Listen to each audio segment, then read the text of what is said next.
I'm brimming with excitement. It's a beautiful day as I take the Manhattan Tunnel into the city. My plane arrived just in time for my first appointment. Straight from the airport, Manhattan, the first place I'm going, a steakhouse. My first stop is Del Frisco's, and I have lunch with Luisa of Yalumba Wines, one of the largest family-owned estates in Australia. Australia is known for Shiraz, but Luisa is passionate about a white grape. When we first planted Viognier at Yalumba, there was hardly any in the world. 25 acres we think were in the Northern Rhone Valley in Condrieu, and none of us had ever heard it.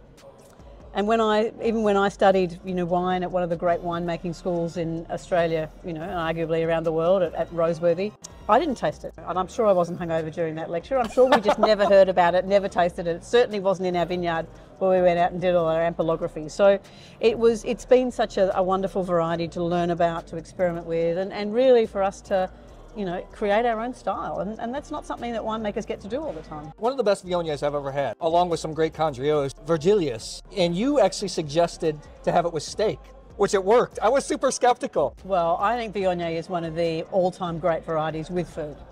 And I stopped many years ago asking people to tell me what great food and wine matches go with Viognier, because as far as I'm concerned, everything goes with Viognier. One of my dreams when I retire is going to put a couple of bottles of Viognier in a backpack and travel the spice route of the world. Viognier, because it's low acid, naturally low in acid, because it's got quite a lot of, those lovely sort of refreshing phenolics. It's got that refreshing bitterness that comes from that, which is sort of red wine-like in the It's way almost that like, it behaves.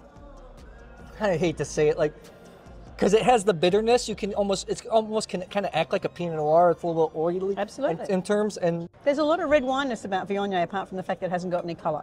And because of that, that's what makes it such a great food match. So and literally can go with anything. And I always think that, every steak restaurant should have a token Viognier for those people that don't want to drink red wine. Yeah, hear that, everybody? It's so amazing. So all you steak people. And I'm not joking, it worked really well. I am shocked, actually, it worked well. Let's talk about the classic Shiraz Cabernet blend. Sure. That's their signature wine. I'm blown away by the 14 and the 12 that we're tasting. Why do you think the grapes work so well together? Well, one of the beautiful things about Australians is that we'll give anything a go. Yeah. Right? And if it doesn't work, that's okay. We just move on and do something else. And that's been very much a part of our history.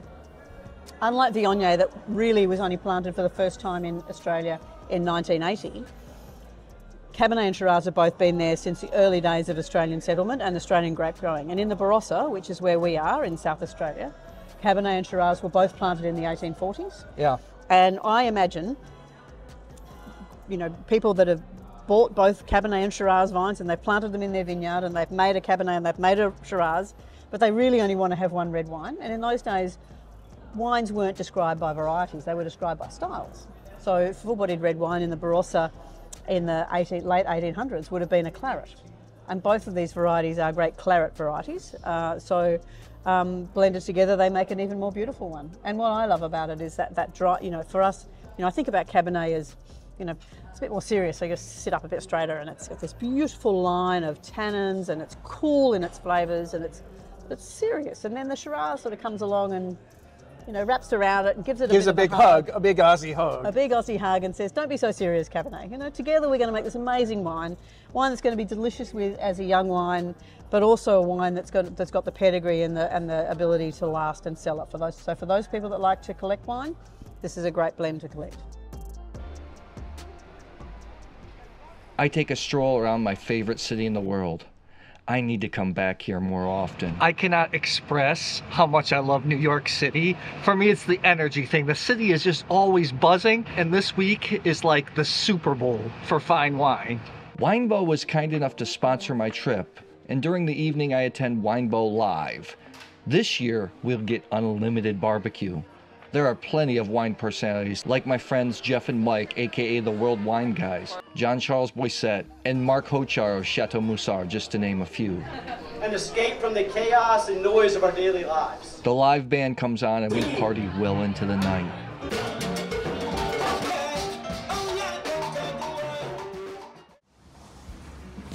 In the morning, at the Winebow offices is a producer I've always respected. Bodega Garzon of Uruguay produces one of the great values in the wine world, the Tannat Reserva, which comes in at around $20. But today, I'm enjoying a lot of their other varietal wines. The managing director and winemaker tell us why Uruguay should not be overlooked. Well, it's an incredible discovery, if you like, Uruguay. The wines are more European. We have more rainfall, we have granite soil, so the wines are actually very gastronomic. Yeah. Easy to drink, you enjoy the whole bottle. And we have some great varieties that are pretty cool, like hot and trendy, like Alvarinhos. We make a tanat that it's juicy, fruity, approachable. It's a country of great people, super strong characters, soccer players that, you know, play better or sometimes even beat Brazil or Argentina at soccer. The best beef in the world. And it's the Uruguayan Riviera. It's like the Monaco or the Saint-Tropez of South America. Uruguay is known for Tanat. So how is Tanat different, do you think, in Uruguay versus, you know, like in Madeira or France or other parts of the world? Well, it's because, well, Christian explained about the things that happens in Uruguay. And Uruguayan Tanat is different because it's really approachable. It has beautiful tannins, soft tannins. It's really fresh. The ocean breezes. Yeah. It helps to achieve that characteristic in the Tanat. Your most impressive whites that I like are Alvarinhos. Is it challenging to convince the customer, the consumer, to try Alvarinho? No, the challenge is to get them to taste. Once they discover the product, the wines, it turns very fast. Because the way we do it is we say, okay, taste this white wine. Oh, I love it. What is it? Alvarinho. Oh, tell me more. You know, the Queen white varietal from Rias, Baixas from Spain. Very gastronomic, a nice acidity like a Sauvignon Blanc with the body of the Chardonnay, very nice. And then we say, you know, what do you think it's worth? And they normally quote higher price point, so they find the value. And then we show them the project, the vineyards, everything. We're really close to the Atlantic. And all of a sudden they're in the sun, they want to visit. And then, only then we talk about Uruguay. We think of Chile, we think of cheap Cabernet Sauvignon, although there's great wines made in Chile. And Argentina, we think of Malbec. Uruguay, what should we think of? Well, you have to think, we're all trained to think about old world, new world. There's only one world. Yeah. And what Uruguay has as a conditions where Garzón is terroirs that are similar to Bordeaux, to Bolgheri, to Rias Baixas. So you have to think of European wines. You have to think of wines to enjoy with food. And it's not like Chile, Argentina, California, which is more like a desert kind of climate. Okay. Here you have wines that are just make your mouth water. Before I attend one of the Wine Spectator seminars, I need to satisfy my craving for one of New York's staple dishes. This is the best one in New York, right? Yes. Yeah, you're going to be on YouTube. Is you okay with that? Okay, good. So there was no way I was coming to New York and not getting lox and bagel. There's cream cheese. Oh my goodness. It's so funny because it always seems like it's not a great combination, but it just comes together in the mouth so well, like a complex wine. Times Square is buzzing, but I don't have time to stick around. I have a seminar to get to.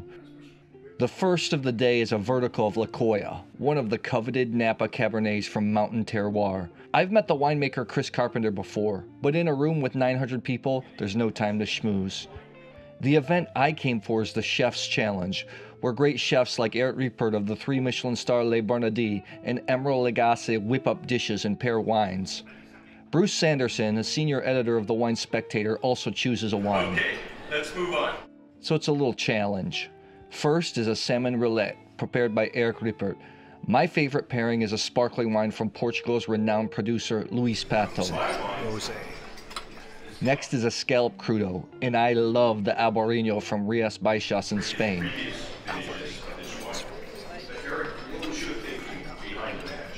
The crowd seems to agree with me. Next is a Russian salad, Portuguese style. And of course, I love the Portuguese white wine from the Dow, although the crowd likes the white Rioja Bruce Sanderson chose. Emerald's dish is my favorite. We use peas and a little bit of edamame beans. That's just tossed with a little coulis of peas, a little quail egg, and then a little pea shoot. So I hope you enjoy. I also love the Godello with it, which is also from northwest Spain. Wine-wise, the real winner is the Iberian Peninsula.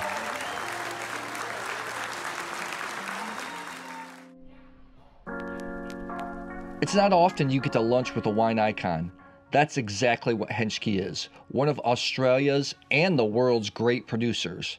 They're known for the rare Hill of Grace Shiraz, but Henschke is no one-trick pony. The lineup of single vineyard wines are stunning. Shiraz is kind of taking, in the US, is taking a downturn a little bit. Where do you think people are missing out? Because obviously some of these wines are just outstanding wines. Why do people need to rediscover Shiraz? It's a variety that in our climate can be quite supple, soft, and it can be enjoyed at a young age, which is, I mean, the wines we're tasting now are 2018, but they're not that old. No. So I think that's the one thing that Shiraz is able to do is give really quite generous fruit, soft tannins, and from the old vines that we make our wines from, really textural. Henschke's Shiraz is some of the most distinctive I've come across in terms of Australian Shiraz, but how do you describe the difference between people that maybe more familiar with European Syrah versus Australian Shiraz? So I think we probably see a darker fruit spectrum in general with the Australian Shiraz. The wines tend to be a little bit rounder. I probably would expect to find some of those. There's a great Shiraz to have breadth, but the wines in South Australia, Barossa wines, McLaren Vale wines, tend to have this lovely generosity on the front palate, which just invites the drinker in. You see that with aged Rhone wine, but I think we just get to that point of drinkability a little bit sooner. And that's the climate. It's not because of something we're doing. Well, Australian Shiraz does age a lot different than like Southern Rhone wines, in my opinion. So the wine that I've been blown away with is your Cabernet, single vineyard Cabernet. It's actually one of the more memorable wines I've had this year. Eden Valley for Cabernet, you don't even think about that. No. Why is this Cabernet so special? It's one of those freaks of nature. I think you've got to be committed, like my grandfather was, to the idea of single vineyards, and it's all about experimentation, trial, error, and really being committed to that idea of you're going to strike a great site at some point. And he used his knowledge to plant the great variety of Cabernet Sauvignon, the great varieties of Shiraz in other circumstances, in sites which he thought would be promising. And with patience, because these things take patience, the end result was that this is a magic place for growing Cabernet Sauvignon. But there are very few sites that can do it. It's great. Obviously, Henschke's like known for Hill of Grace. Out of the other single vineyards, is there anything that's actually more popular? I think for our customers in Australia who know the wines very well, they've been tasting them over a long period of time. They can recognise that the Mount Edelstone Shiraz is also a single vineyard wine. It's a wine which gives incredible personality in the glass, and it's not because it's the cheaper of the two, because it's still an expensive wine, yeah. That it's somehow inferior. It's a wine where it's coming from a larger vineyard, and that's just where we've had more bottles produced each vintage. It was my grandfather's first wine that he made, in fact, in a single vineyard style. Oh, so it's a special wine to your family. It's the longest made single vineyard wine in Australia, so it's a really significant wine, and I think the people who know, they recognise how special this wine is and how it ages as well. It has this incredibly unique character. Now it's time for the main event, the Wine Spectator Critics' Choice Grand Tasting. The Oregon producer Lingua Franca was kind enough to get me tickets, and I'm glad they did. There are plenty of wine personalities here and a number of old friends. There were some big-time wines poured at the tasting, but what were my favorites? You'll just have to wait until the next video to find out. Okay, perfect. Thank you so much.